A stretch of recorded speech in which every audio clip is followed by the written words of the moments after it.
Hello student, new study GK GS में आप सभी का स्वागत है। मैं हूं उपासना त्यागी। तो कैसे हैं आप सभी? आशा करती हूँ अच्छे होंगे। एंड फटाफट अपने क्वेश्चंस करते हैं। हम लेकर आए हैं आप लोगों के लिए 30 क्वेश्चंस मिक्स क्वेश्चंस लेकर आए हैं हम आप लोगों के लिए। तो वीडियो को शेयर करिएगा एंड लाइक करिएगा और ज़्यादा से ज़्यादा लोगों को अपने साथ जोड़िएगा। आते हैं अपने फर्स्ट क्वेश्चन पर। तो क्वेश्चन आ गया है आप लोगों के सामने एंड आप पढ़ेंगे और आंसर करेंगे। तो क्वेश्चन क्या है? भारतीय संविधान में सामाजिक, आर्थिक और राजनीतिक न्याय शब्द किस भाग से संबंधित है तथा यह अवधारणा किस देश से ली गई है? तो बताइएगा किस देश से ली गई है ये अवधारणा एंड किससे संबंधित है। भाग थर्ड अमेरिका, भाग फोर्थ आयरलैंड, प्रस्तावना जो कि फ्रांस से ये शब्द उठाए गए हैं, या फिर भाग सेकंड ब्रिटेन। तो बताइए, मैंने आप लोगों को हिंट दे दिया है। तो क्या हो जाएगा? प्रस्तावना। प्रस्तावना में ये शब्द हैं जो कि फ्रांस से लिए गए हैं। तो आगे चलते हैं। संविधान के किस अनुच्छेद के अंतर्गत राष्ट्रपति को अध्यादेश जारी करने की शक्ति प्राप्त है? यह शक्ति कब प्रयोग की जाती है? बताइएगा। देखो कब 1 2 3 राष्ट्रपति का अध्यादेश, ठीक है। ऑप्शन हो जाएगा बी। एंड यह शक्ति कब प्रयोग की जाती है? जब संसद सत्र में न हो, ठीक है, तब यह प्रयोग की जाती है। तो अब नेक्स्ट क्वेश्चन पर चलेंगे। आइएगा। भारत में भू आकृतिक संरचना के आधार पर कितने प्रमुख भौतिक विभाग माने गए हैं? सबसे नवीन पर्वतीय भाग कौन सा है? तो बताइएगा कितने तो भाग हैं। तो 4 अरावली, 5 पश्चिमी घाट, 6 हिमालय या फिर 7 विंध्य। ऑप्शन हो जाएगा 6 हिमालय। एंड आगे चलते हैं। सिंधु घाटी सभ्यता की पक्की ईंटों का मानक अनुपात में क्या था और इसका प्रमुख महत्व क्या था? तो बताइएगा ऑप्शन ए, बी, सी या फिर डी। तो ये हो जाएगा 1:2:4 के अनुपात में था और नगर नियोजन इसका महत्व था। चलिएगा आगे। संविधान के किस भाग में नीति निर्देशक तत्व दिए गए हैं और इनका उद्देश्य क्या है? बताइएगा किस भाग में है नीति निर्देशक तत्व और इनका उद्देश्य क्या है? तो नीति निर्देशक तत्व हो जाएंगे भाग 4 में और कल्याणकारी राज्य इसका उद्देश्य है। नेक्स्ट क्वेश्चन पर आएंगे।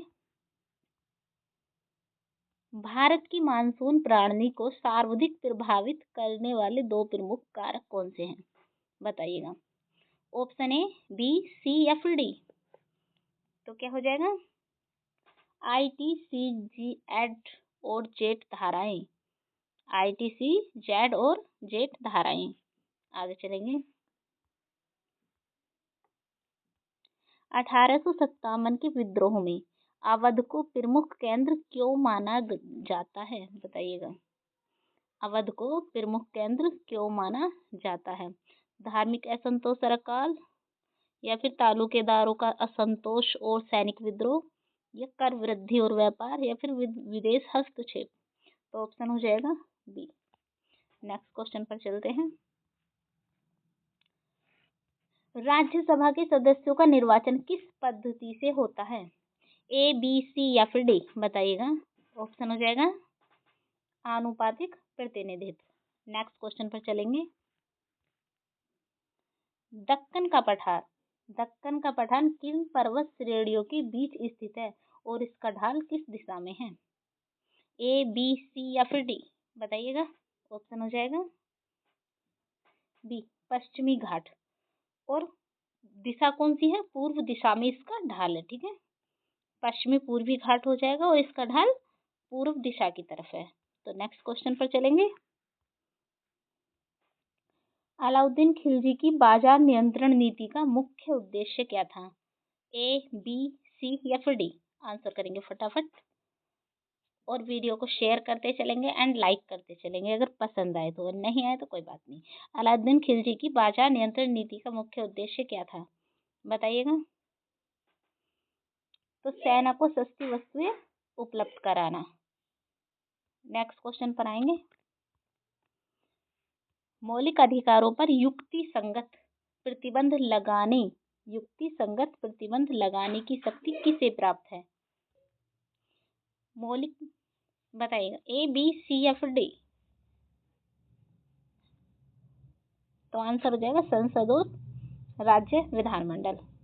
नेक्स्ट क्वेश्चन पर चलेंगे। ये लो आपका क्वेश्चन, तक करिएगा आंसर।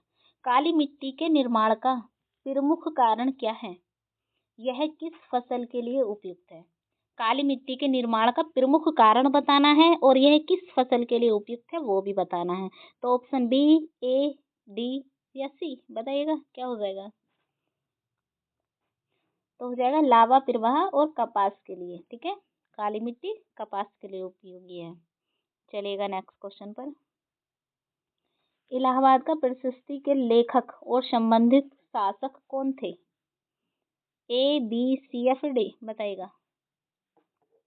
13 का आंसर हो जाएगा हरिशेड समुद्रगुप्त। ठीक है, नेक्स्ट क्वेश्चन पर चलेंगे। संविधान संशोधन की प्रक्रिया किस अनुच्छेद में है बताइएगा। 352, 56, 368, 370 किस में हो जाएगा? संविधान संशोधन 368 में संविधान। ठीक है, तो 352 में क्या है बताइएगा। तो ये हो जाएगा राष्ट्रपति का क्या हो जाएगा, राष्ट्रीय आपातकाल। आपातकाल लिख से नहीं जाएगा। ठीक है, आंसर हो जाएगा 368 और 352 में हो जाएगा राष्ट्रीय आपातकाल और 356 में हो जाएगा राज्य में राष्ट्रीय शासन। ठीक है, और 370 अपना जम्मू कश्मीर से संबंधित था, उसको विशेष दर्जा प्राप्त था इस आर्टिकल के अंतर्गत, लेकिन अब इसको 2019 से निरस्त कर दिया गया है। तो नेक्स्ट क्वेश्चन पर चलेंगे। भारत की तटीय रेखा का पश्चिमी तट किस विशेषता के लिए जाना जाता है बताइए। ए बी सी या फिर डी। तो संकीर्ण और खड़ी ढाल के लिए जाना जाता है। नेक्स्ट क्वेश्चन पर आएंगे। बक्सर के युद्ध के बाद अंग्रेजों को कौन सा अधिकार प्राप्त हुआ? व्यापारिक एकाधिकार, दीवानी अधिकार, सैन्य नियंत्रण, प्रशासनिक स्वतंत्रता बताइए। बक्सर के युद्ध के बाद अंग्रेजों को कौन सा अधिकार प्राप्त हुआ? तो आंसर हो जाएगा दीवानी अधिकार। दीवानी अधिकार। नेक्स्ट क्वेश्चन पर चलेंगे। भारत की तटीय रेखा का पश्चिमी तट किस विशेषता के लिए जाना जाता है? ए बी सी या फिर डी बताइए। क्वेश्चन रिपीट हो गया, कोई नहीं, आंसर कीजिएगा। तो सी, संकीर्ण और खड़ी ढाल। Next question. बक्सर का युद्ध अभी बताया, दीवानी अधिकार, आगे चलेंगे। संसदीय शासन प्रणाली की प्रमुख विशेषता कौन सी है बताइए। ए बी सी या फिर डी। तो आंसर हो जाएगा सामूहिक उत्तरदायित्व। चलेगा नेक्स्ट क्वेश्चन पर।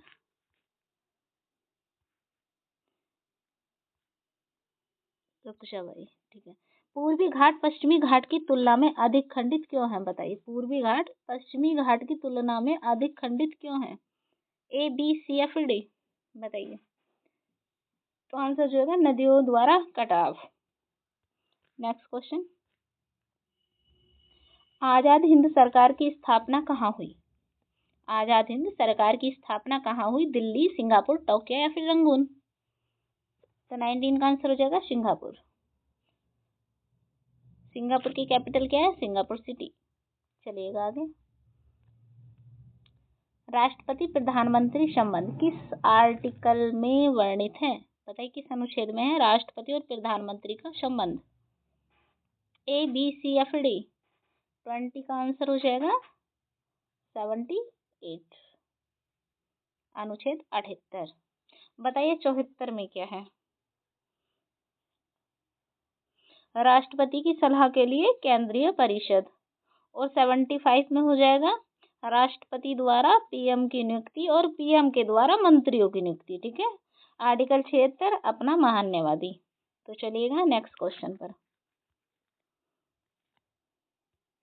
भारत में सर्वाधिक वर्षा प्राप्त करने वाला क्षेत्र कौन सा है तो बताइएगा। चेरापूंजी और मासिनराम। कहाँ पर? मेघालय। चलेगा। 1919 के भारत शासन अधिनियम की प्रमुख विशेषता क्या थी? ऑप्शन ए, बी, सी या फिर डी। 1919 के भारत शासन अधिनियम की मुख्य विशेषता क्या थी? तो द्वैध शासन चलेगा। राष्ट्रीय आपातकाल किस अनुच्छेद के अंतर्गत घोषित किया जाता है? बताइए, मैं इस क्वेश्चंस को पीछे भी बता चुकी हूँ। राष्ट्रीय आपातकाल किस अनुच्छेद के अंतर्गत घोषित किया जाता है? राष्ट्रीय आपातकाल बताइएगा। 23 का आंसर ए, बी, सी या फिर डी। तो 352। 356 में बताइएगा क्या है? क्या बताया था 356 में? राज्य में राष्ट्रीय शासन। और 360 में वित्तीय आपातकाल। और 368 संविधान संशोधन। तो आर्टिकल को याद करते चलेंगे। नेक्स्ट क्वेश्चन पर आते हैं। लाल मिट्टी मुख्यतः कहाँ पाई जाती है? बताइएगा। पंजाब, हरियाणा, केरल, असम, तमिलनाडु, कर्नाटक, उत्तर प्रदेश, बिहार। आंसर हो जाएगा 24 का तमिलनाडु, कर्नाटक। नेक्स्ट क्वेश्चन पर चलेंगे। चोल काल की ग्राम व्यवस्था किस कारण प्रसिद्ध थी? चोल काल की ग्राम व्यवस्था किस कारण प्रसिद्ध थी? ए, राजा का नियंत्रण, बी, स्वशासन प्रणाली, सी, सैनिक संगठन या फिर डी, कर मुक्ति। 25 का आंसर स्वशासन प्रणाली। ठीक है, ऑप्शन बी। Next question. भारतीय संविधान में एकल नागरिकता क्यों अपनाई गई? बताइएगा। भारतीय संविधान में एकल नागरिकता क्यों अपनाई गई? ऑप्शन ए, संघीय कमजोरी के लिए, ऑप्शन बी, राष्ट्रीय एकता हेतु, सी, राज्यों की शक्ति बढ़ाने हेतु या फिर डी, विदेशी प्रभाव के कारण। 26 का आंसर हो जाएगा बी, राष्ट्रीय एकता हेतु। ठीक है, नेक्स्ट क्वेश्चन पर चलेंगे। नदियों का हिमालयी और प्रायद्वीपीय वर्गीकरण किस आधार पर है? ए, लंबाई, बी, जलमात्रा, सी, उत्पत्ति और प्रवाह, डी, उपयोगिता। बताइए, नदियों और हिमालयी और प्रायद्वीपीय वर्गीकरण किस आधार पर है? 27 का आंसर हो जाएगा उत्पत्ति और प्रवाह। नेक्स्ट क्वेश्चन पर चलेंगे। बंगाल विभाजन 1905 का वास्तविक उद्देश्य क्या था? प्रशासनिक सुविधा, धार्मिक सुधार, राष्ट्रीय आंदोलन को कमजोर करना या फिर आर्थिक विकास। 28 का आंसर हो जाएगा राष्ट्रीय आंदोलन को कमजोर करना। नेक्स्ट क्वेश्चन पर चलेंगे। संविधान सभा के अस्थायी और स्थायी, देखो दोनों बताने, एक तो अस्थायी और दूसरे स्थायी अध्यक्ष कौन थे? तो कौन हो जाएंगे? सच्चिदानंद सिन्हा और doctor Rajendra Prasad. Next question पर चलेंगे। जनगणना कराने का विषय किस सूची में आता है? राज्य सूची, संवर्ती सूची, संघ सूची और विशिष्ट सूची। बताइएगा। 30 का आंसर कीजिएगा। जनगणना कराने का विषय किस सूची में आता है? यह हमारा आज का लास्ट क्वेश्चन है। तो आंसर हो जाएगा संघ सूची।